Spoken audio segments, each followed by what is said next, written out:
Now to this, the body of missing Soweto boy Khayalethu Magadla has been found. The 6-year-old was missing for 2 weeks now. Let's go into this briefing where EMS is updating us. eNCA is joined by senior management in the department, and they will be here to assist him with this short update.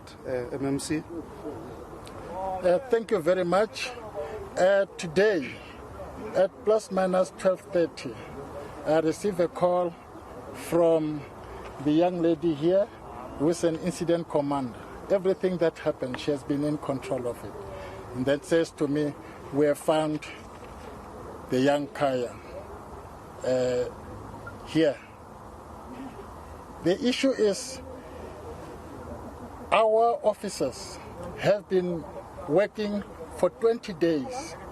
The urban search and rescue have walked about 20 kilometers.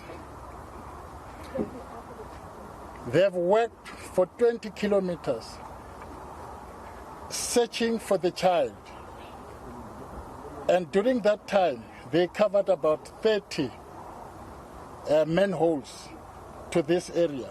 So today, they found the child, and we notified the family, whereby they came and confirmed that yes, it's Khayalethu Magadla. So we are here today to say to the world and to the city and to everybody that this is the team that made it happen. We said we are not going to give up, and we never give up, because the family had to have a closure. So I'd like to introduce the acting chief of EMS, who will be able to assist me in terms of answering the questions. And the incident commander, who has been in charge, will be assisting in answering about the technical issues. How did they went through until we found the child? Thank you. Good evening. Can you please just introduce yourself and which media house you come from, and if you want to ask a question, then our acting chief would be able to take the questions.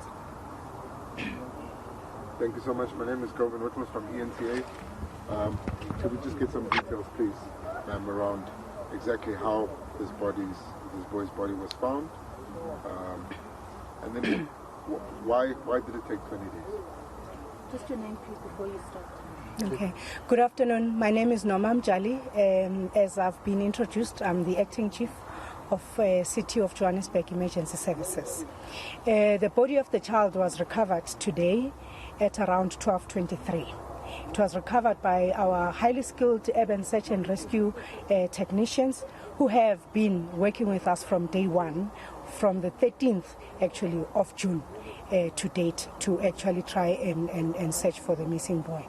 The reason it took so long, Kevin, you just asked why it took so long. The reason it took so long is because they had to actually go through the water pipes, meaning the sewer pipes, from where the child fell to where we are today.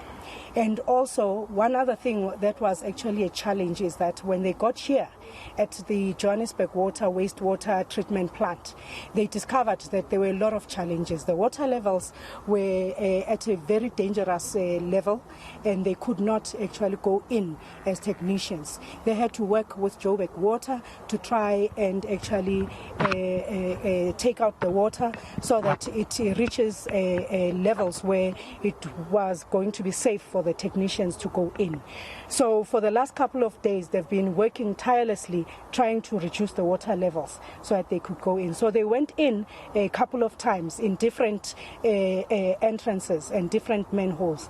But today they went in a very difficult manhole that they've been struggling to open for the last couple of days, and they were able to actually recover the body of a missing child. Well, why were they struggling to open the manhole? And could you give us some details about the split chamber, what exactly that means?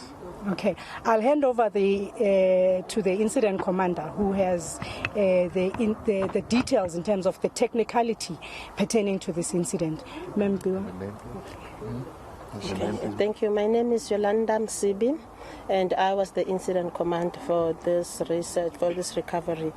The reason why we couldn't go in, as the acting chief has explained, it was the level of the water and the flow of the water in the three mainly channels.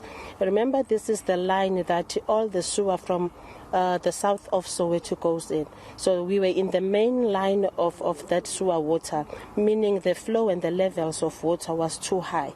And therefore we waited for Joburg Water, which was more complex for Joburg Water as well, for us together with Joburg Water to pump out that water, and it's quite a huge tunnel. So we managed to pump out the water for these three channels. We managed to pump one yesterday, and we went in, and the results there were negative. And today we were able to pump out on the other channel out of these three channels. And then the results were positive, and we found Khayalethu Magadla. Do we have any other questions, colleagues? News. The question I have is if, EMS services has been in touch with the family or communicating with the family. On Monday, we were informed that they were unhappy with the fact that they were not informed or updated on the status of the search mission, and which led them to believe that EMS services had abandoned it.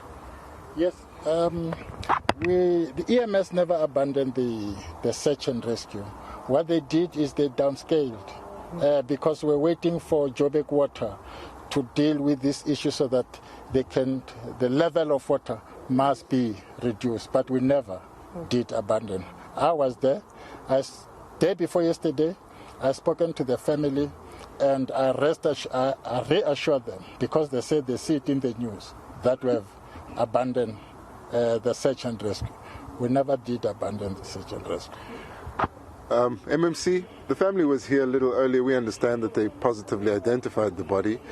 You managed to interact with them when they were here. Could you just tell us a bit about that interaction and what it was like? Yeah, the moment I arrived here, I sent one of my vehicles to go and fetch them at home, and then JMPD brought them here so that I went straight with them. When they identified the child, I was with them, and my team were there, including SAPS, who were dealing with the issues. What was it like? What were the initial reactions? Yeah, they cried because, they immediately identified the child, and because it was identifiable, and they started crying. So we were there, and we felt it's touching. Okay, colleagues, can we give Tim? From Newsroom Africa, you say it took a while because of the processes that you had to go through. In any other given instance, do you think it would have taken this long still? And was there a water current that actually pushed him to come out so far? In any given situation of this nature, you do find challenges. I will not say that our team were not met with challenges. They were met with challenges, but remember, MMC did say that they had to walk into the sewer pipes, 20 kilometers, counting from where the child fell to where we are today. So yes, the current was actually a bit problematic. If you may remember, in some days we had rains, huge rains, and those issues are some of the things that actually prevented them from going or shortening the search period. But as we've just indicated, that in this wastewater treatment plant, the situation there was actually very difficult, and the system itself is very technical, and there were some instances where the chamber doors would not open. Okay, and the water levels actually also prevented them from going in. So they were faced with a whole lot of challenges. But because we have a group of very highly skilled urban search and rescue team, they were able to actually show their talent, and they were able to go in day after day to search for the missing boy, up until we recovered the body today at 12:20. Yes, one of the challenges, remember, in the afternoon or in the evening, the water will rise because people come back from work, and because the flow now becomes difficult for our urban search and rescue to go in, or our technician to go in and work on it. And we even had a problem because the community, when they closed those chambers, it affected because the manholes that are in the township, the water used to come up. So those are the problems that we're facing. We have to satisfy the community. On the other hand, we have to ensure that we recover the child. And not only that, there's methane gas inside. So if there's a methane gas and there's some bacteria, we have to make sure that our firefighters are safe when they go in there. So there were a lot of issues that were involved. Hence, we're using even the robotics that assisted us from the private company to deal with those issues. We even use the air wing from SAPS. We use the K9 from SAPS. So all those collaborated into the success of finding Khaya. Just one more question from my side, MMC. What's the plan regarding closing these manholes so that we don't have another incident such as these? Yeah, that's the competency of Joburg Water. With us, our job is to rescue we are EMS. We are not in charge of the manholes. But as the city, Mr. San, who is the MMC of Joburg Water, will be able to give you the appropriate answer. That will happen. Colleagues, we will end it now. For those no, we who... can go ahead. Okay. We can go ahead. Maybe there's some others that they want to ask. Okay. Okay, colleagues, we will end it there. Those who want a one-on-one interview with MMC and his management team are free to do so after this. We thank you for coming at short notice, and we promise that we will always be available for whenever you need to ask questions.